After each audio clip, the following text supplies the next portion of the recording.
Hey traders, welcome back to this week's weekly Forex Forecast. Last week we did start the week with Donald Trump coming out and talking about tariffs, especially on Canada and Mexico, and this caused a gap up and a rally in the dollar. We then saw Mexico and Canada kind of coming back and talking about, well, you know, we're not going to retaliate straight away. We'll try and negotiate this instead of just retaliating, escalating the trade war. And that caused a reversal in the dollar. And that really all happened on the Monday into the Tuesday. So it kind of disrupted the flow a little bit last week by having that gap up and then reversal. And the dollar just kind of spent the rest of the week chopping around. Now, we did have non-farm payrolls. It did cause a little bit of a reversal, but not any directional moves. Coming up next week, we do have US CPI. So if you're trading the dollar pairs, keep an eye out for this next week because CPI is a piece of news that can cause directional moves. Non-farm payrolls, you tend to see reversals. CPI often can cause directional moves. Now, it wouldn't surprise me if we did start to get directional moves in the dollar from CPI next week because we're in a range already. You can see this just the way it's chopping around its moving average, and we're sitting at the major breakout of the 107.35 discussed in prior videos. So if we get, hotter than expected inflation, and don't forget on Friday with the non-farm payrolls report, wages came out hotter than expected with the jobs data. And if wages are strong, this is actually supportive of inflation going forwards, and of course supportive of interest rates and also of the dollar as well. So bullish for the dollar. So all eyes on CPI next week, but coming into this week, the US dollar is in fact not one of the best currencies. And I do think there are other better currencies, especially Japanese yen long as a theme, I think is going to be one of the best, if not the best themes to profit from next week. And we're going to be looking at those and more in today's video.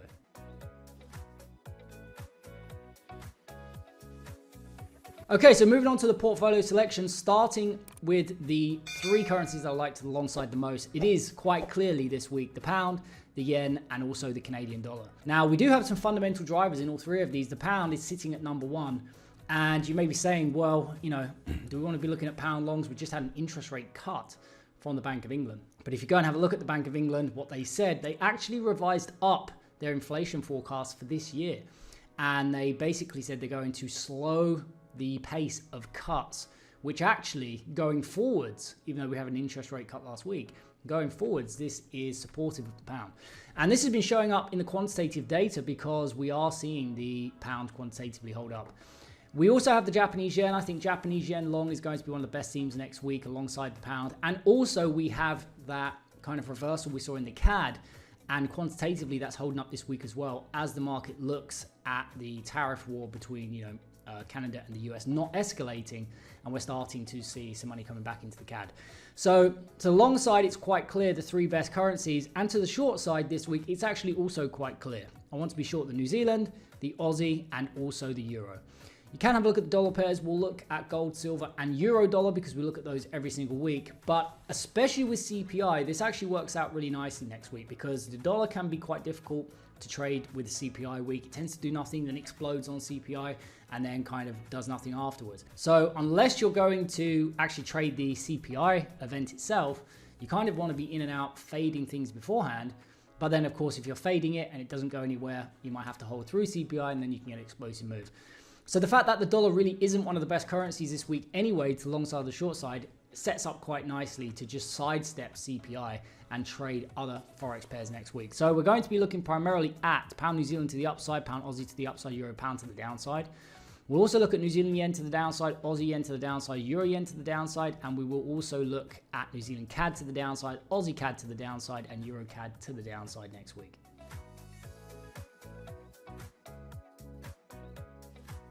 Okay, so kicking off the watch list as we do every week with crude oil, and I quite like crude oil coming into this week to the short side or for short opportunities. Now, I prefer the Forex pairs that we're going to look at, but the reason I do quite like crude oil to the downside is it does look like we've had somewhat of a reversal here, and if we can get a break above the moving average and we start to pull back and correct into the 73.67, so the upper weekly bound, and of course we have the second weekly upper bound. Best way to look at this, if you're new to the video, is oversold below this level, extremely oversold next week below this level, overbought above this level, and extremely overbought above this level. So this becomes the sell zone and this becomes the buy zone.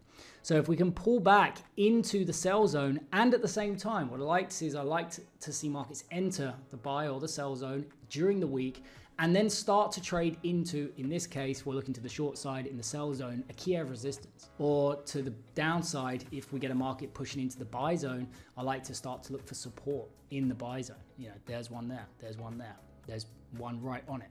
So if we can pull back and we can also trade into the sell zone and take out these prior highs, this is the exact spot in crude oil next week I will be looking at a potential short opportunity. So I'll be looking for buyers to start to attempt to break out above this level, and right here is where I'll be looking for them to pull their positions, and usually you get a 1 or 2 day liquidation when you get those failed breakouts. If the market ends up blasting all the way through to the 76.28 and taking out the second upper bound, we also have this sitting right at the kind of double top, breaks, and then this becomes a confirmation point down here.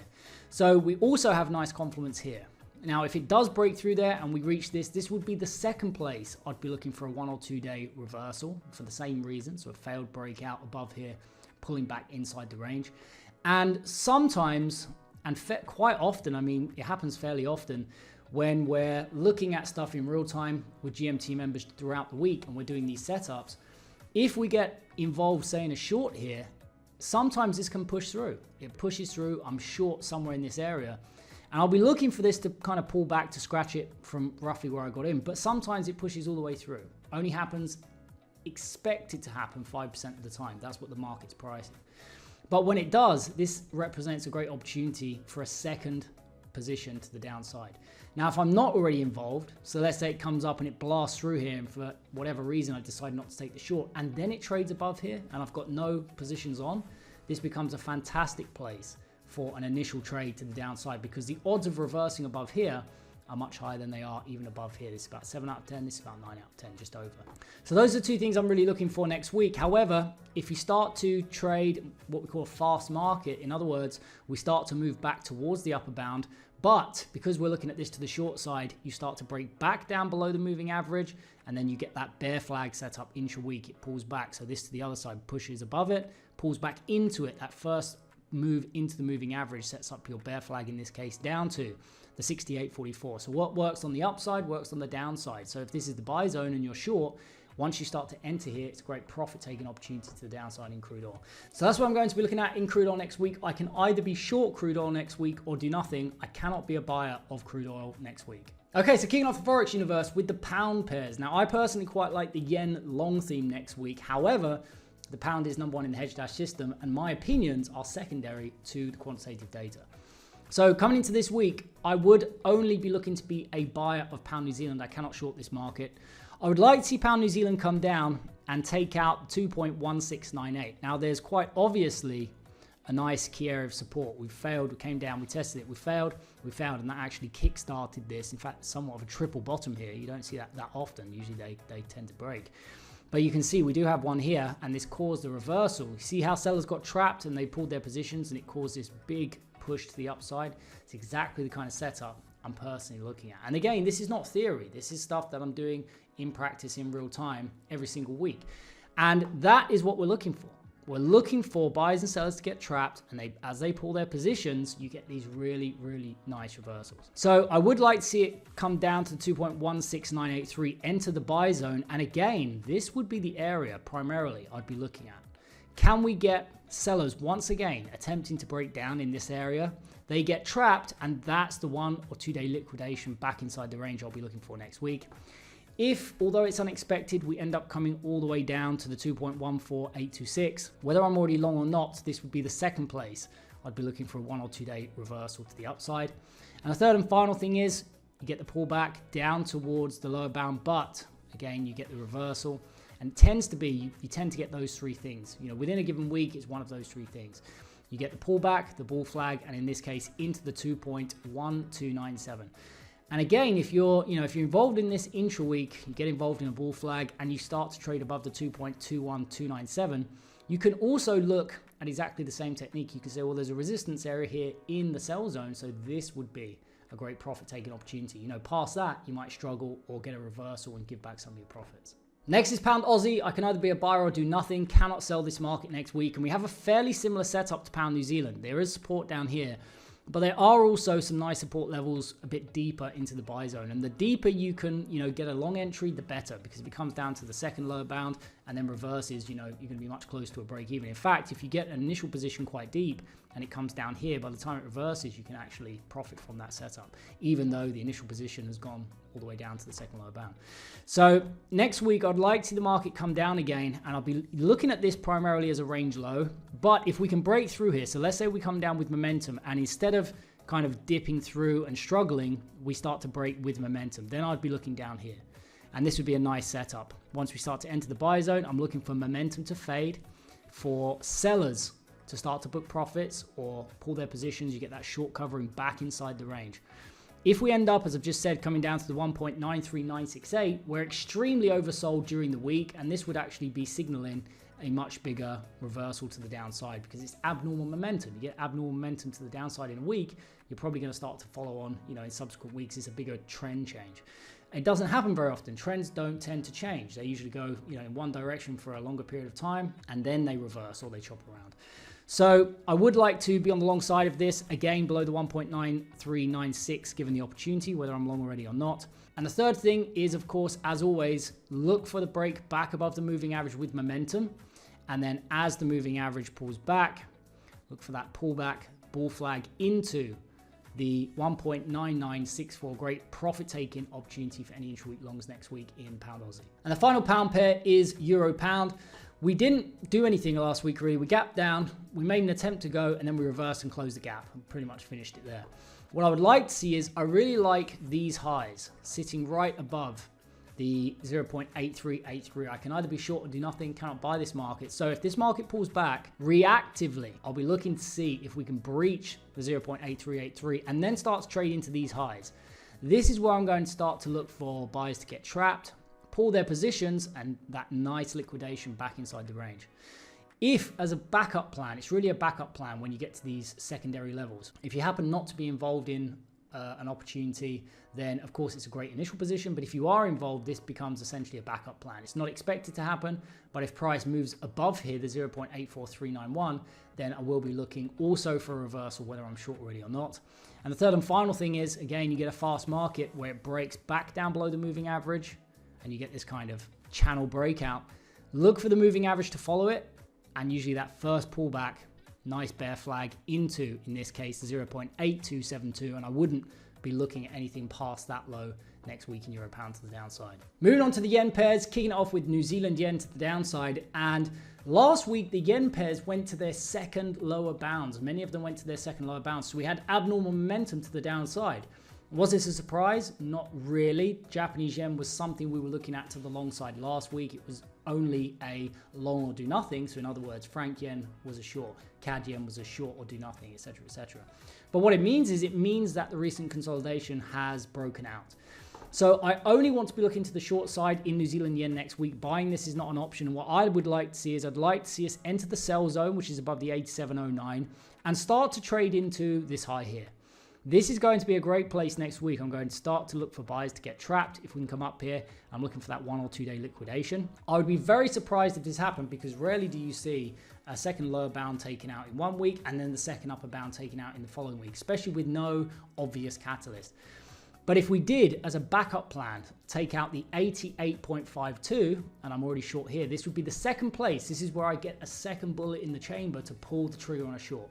I can't keep adding all the way up here. If I get involved once, I only have another opportunity to short if we become extremely overbought.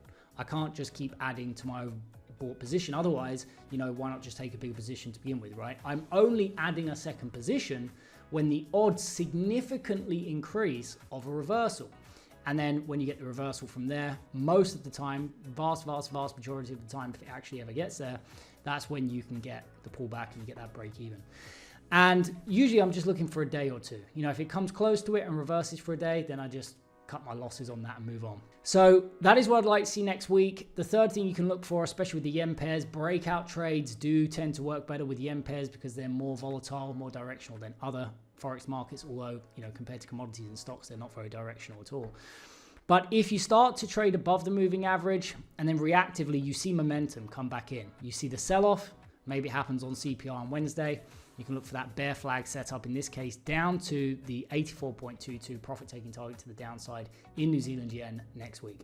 Next is Aussie yen. I can either be a seller or do nothing. Buying this is not an option for me. You can see we've started to break out, and of course we had the gap down and then the second lower bound tested in many of those pairs. What I want to see is, I want to see this coming up above the 96.59. There's one high, there's a second high. Really nice area there to start to look for buyers to attempt the breakout and then get trapped.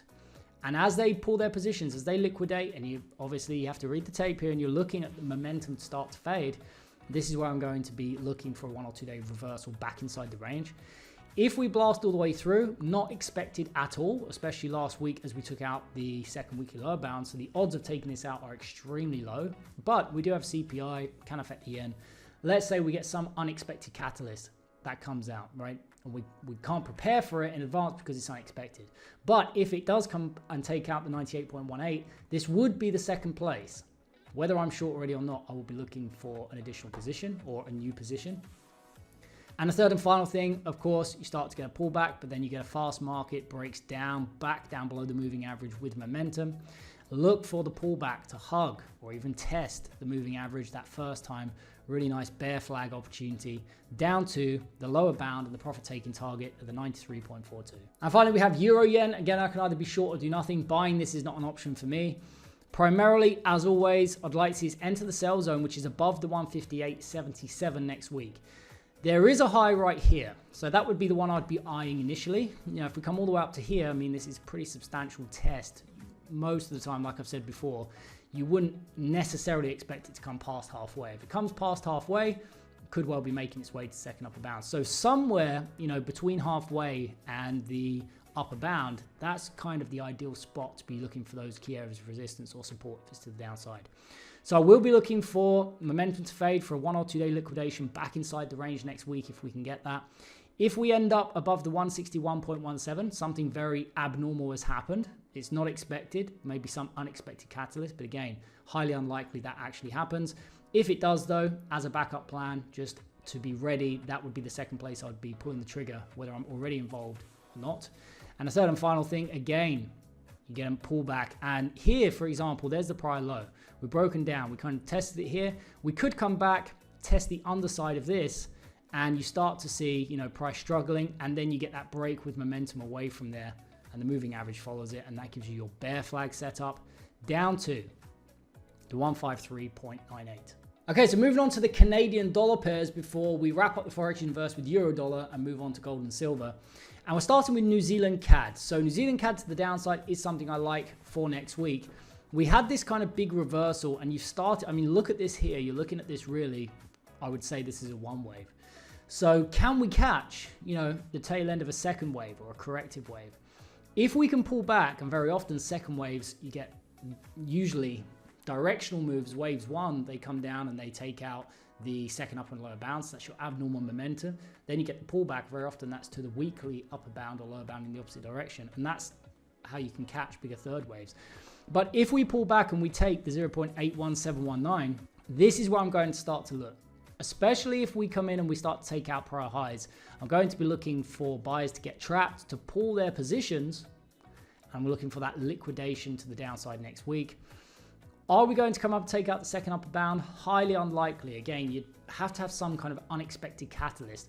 But if we ended up at the 0.82559, it's always good to have a plan B. And this would be the second place I would be allowed to pull the trigger based on my own risk management for a short position to the downside. And if I'm not already involved in the short, then it's a great initial position. Third and final thing is, if you break above the moving average, you start to make your way up, and maybe you fail at the high here, right? You come back, you take this out, and this becomes a kind of flat range, and then you break back down below, and the moving average tracks it. That's where you get your bear flag set up down to the lower bound at the 0.8004, and there's a really nice low over here, so that would be a great profit-taking target for any intra-week shorts to the downside in New Zealand CAD. I can only short New Zealand CAD next week or do nothing. I cannot buy New Zealand CAD next week. Next is Aussie CAD. Again, I can either short it or do nothing. Buying this is not an option for me, and pretty much the same setup. I mean, if we pull back and we take out the upper bound at the 0.9049, we enter the sell zone. There is a high here. I wouldn't really like to see it take out this high. If it does, there's still an opportunity, I suppose. But at that point, you've probably got a trend change because now you're making higher highs. But certainly if we can come in and take out this high and we can start to struggle, this would be where I'd be looking for a potential reversal for 1 or 2 days down. If we end up above the 0.9136, that's where we become extremely overbought during the week. It's not expected to happen, but as a backup plan, that is the second place I can pull the trigger on a short. Otherwise, very good initial position. And the third and final thing, as always, if we get the break down below, you get this kind of maybe get A, B, C, and then you break down below the moving average. The moving average tracks it, and you can look for that pullback. Bear flag opportunity down to the profit-taking target, 0.88764, and probably onto the prior low. But again, I wouldn't go further than that if I was looking for a profit target to the downside next week. And the final CAD pair is EurCad before we move on to euro-dollar. And I really like this setup because we've got strong momentum. We also have down here a pretty sideways correction. Very often, the law of alternation states that when you get corrections, you get a flat correction, and then you get a deep correction. Or if you get a deep correction, which is often what happens in second waves, then you get the third, and the fourth one tends to be flat, and then fifth tends to be choppy because people are trying to trade a reversal. But because we had a kind of sideways one, I wouldn't be surprised to see the next one being deeper. So that could potentially set up a really nice opportunity where we come back, we breach the 1.4896, and we take out the prior high. There's a high here, and there's a high right here. So between these two levels, this is going to be a great place to start to look for buyers to get trapped, pull their positions, and look for that liquidation for 1 or 2 days. That's what I'm trying to capture, 1 to 2 days out of 5. If we end up above the 1.5032, we still would not be above the prior highs. It just shows how bearish this kind of market is in this reversal. But this would be the second place I'd be allowed, based on my risk limits, to take a second position to pull the trigger again on a short. If I'm not already involved, great initial position. And the third and final thing, you can see we've got strong momentum, so we could get the moving average just come down. Maybe this pulls back, test the prior lows, and then you get the re-break down. And that's where you get the moving average following. Pull back, breaks into the moving average and away. Breaks into the moving average and away. That would be a great place to start to look for a bear flag setup down to the 1.46235. Great profit taking target next week in EurCad. So finishing off the Forex markets with euro dollar. We cover euro dollar every week. I don't think this is the best setup, but we look at it every single week because many of you like it. What I would like to see on balance, I mean, euro to the short side is already something I'm looking at as a theme. So the dollar is kind of neutral. It's also sitting above the major breakout area. So on balance, I'd be looking for shorts only. I wouldn't want to buy this. So if we can get euro dollar coming back above the 1.04514, and here's a really nice key area of resistance right there. If we breach this and we start to trade above this level, this is where I'd be looking next week for buyers to get trapped, looking for that 1 or 2 day liquidation. If we end up above the 1.0575, that would be the second place I could pull the trigger on a short, whether I'm already involved or not. And to the downside, you know, when you've got kind of choppy markets, breakout trading is more difficult. So I would prefer to breakout trade, if you wanted to, the Japanese yen pairs over the dollar pairs. And this really goes to the crux of the issue here. Why I don't look at certain pairs every single week, because sometimes they're just not the best markets to trade. So you really want to be finding the markets that have the best chance of moving and providing the best setups. Euro dollar isn't necessarily that pair next week. So if you do get maybe after CPI, maybe it does nothing into CPI, and then you get, you know, momentum on the report, because then you can get, you know, directional moves. That's where you could look for the intra-week breakout and the bear flag down to the lower bound at the 1.02038, and of course price support right in that zone would be a good profit taking target to the downside.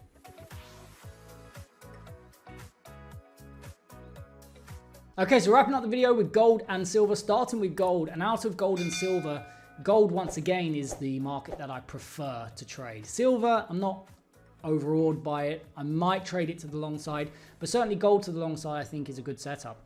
With the US dollar kind of trapped in a range, not really going anywhere, especially after kind of peaking and consolidating from a high, you know, after the recent uptrend, this is really allowing gold. It's kind of removed that headwind. A stronger dollar a headwind for gold. It's kind of like, even if it's pushing higher, it's kind of like wading through quicksand. But as soon as the dollar comes off and just starts to consolidate, even soften, doesn't have to reverse, we start to see gold kind of uncork to the upside. So I do like long positions in gold only next week. I can only be a buyer or do nothing. What I'd like to see is I'd like to see gold come back, stair step the 2802 and also the prior high over here. That would be good, especially if we came down, took out this low. It's quite deep. So again, this is kind of past halfway. So is it going to do that? You know, perhaps not. Perhaps it comes down, tests the buy zone, and then it starts to lack momentum. You start to get support levels forming down here. That would be what I'd be looking for 1 or 2 days up. If we come to the 2743.43, we become extremely oversold during the week, and something very significant would have to have happened, and gold probably would have topped. So I don't see this happening, but if it does, it is the second place I can pull the trigger on a long opportunity, whether I'm long already or not. And the third and final thing is, because we're already starting to bounce from the moving averages, you can look at the market coming back, look for the re-break, because now you've had a consolidation and a breakout, and that is where you can look for the pullback into the moving average and away for the bull flag setup, into the moving average and away, into the moving average and away, into the moving average and away, into the moving average and away, into the 2919.58. That is a great profit taking target in gold to the upside next week, but I absolutely will not be shorting gold next week. And finally, we have silver. Now, again, I much prefer gold, but if we do come down and take out the 30.57, I will consider potentially stepping in and buying silver. There is a support level down here, which is quite nice. If we breach this and tag this, keep an eye out for buyers to start to come in, sellers to pull their positions, and you can look for that 1 or 2 day liquidation. If we end up down below the 29.33, it's not expected to happen. Again, it would be an abnormal move, and this would be likely a bigger reversal down. You'd need some kind of catalyst. But if we do come down there, as always, that would be the second place I could pull the trigger on a long. And we're already below the moving average, so I would not be surprised to see this coming down. Maybe we get a softer CPI, who knows, next week, and we start to see these breaking out intra-week. You can look for that bull flag set up into the upper bound and the profit taking target of the 33.04. So that is it from me for today, guys. As always, I hope you enjoyed today's video, and if you did, why not consider joining us in the GMT training room each day, where I look at the best markets, as well as sharing real-time setups that I'm personally looking at trading with members as part of our GMT training program. Don't forget, you can also get a 2-week free trial to the cutting-edge hedge-trading app used in today's video by heading over to www.hedge-.com. Access to the cutting-edge hedge-platform is included with every GMT membership.